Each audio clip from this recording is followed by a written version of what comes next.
Much మీరు ఇంత ఎండ్లో నా కోసం వచ్చినందుకు. యాజ్ యూజువల్ 10th మీటింగ్కి పిలిచారు అని ఈమెయిల్ రాశారు.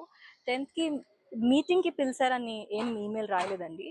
జాబ్లో వచ్చి జాయిన్ అవ్వమని అన్నారు. మీకు ఎప్పటి నుంచో చెప్తున్నాను, జాబ్ గురించి కాదు నా క్వశ్చన్ అని, హెరాస్మెంట్ గురించి నా క్వశ్చనింగ్ అని చెప్పి. There are so many pending cases in about Tech Mahindra Badulpalli and హైటెక్ City in Hyderabad labour commissioner ఆఫీస్లో. అవి కూడా ఏం రిజాల్వ్ చేసినట్లు లేరు. నేను మీకు ఆల్రెడీ మీడియా పంపించిన 6 డిమాండ్స్ ఫుల్ఫిల్ చేయమని అడిగాను. ఒక 2 పర్సనల్ డిమాండ్స్, లైక్ మీరు అనుకుంటున్నారు కదా ఇప్పుడు నాకు ఫ్యూచర్లో జాబ్ రాదు, నా సెక్యూరిటీ నాకు కావాలి. So I requested the tech Mahindra to take care of me. Already 22 days అయింది, ఇప్పటివరకు ప్రాబ్లమ్కి ఏ రెజల్యూషన్ లేదు. మళ్ళీ ఫస్ట్ నుంచి స్టోరీ విని మళ్ళీ ఫ్రెష్గా డాక్యుమెంట్స్ పంపించమంటున్నారు. ఇక్కడ న్యాయం జరుగుతుందని నాకు నమ్మకం లేదు.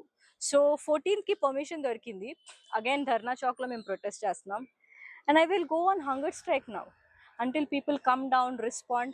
నా డిమాండ్స్ అన్ని ఫుల్ఫిల్ చేస్తాను.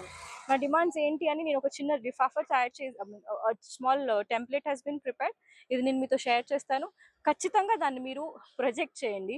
It is not only for me, it is for all of those corporate employees who are working. First tech Mahindra మారింది అనుకోండి, స్లోగా మిగతా కంపెనీస్ కూడా చేంజ్ అవుతాయి. So I want to put all these key demands and I'm sitting on a protest on 14th.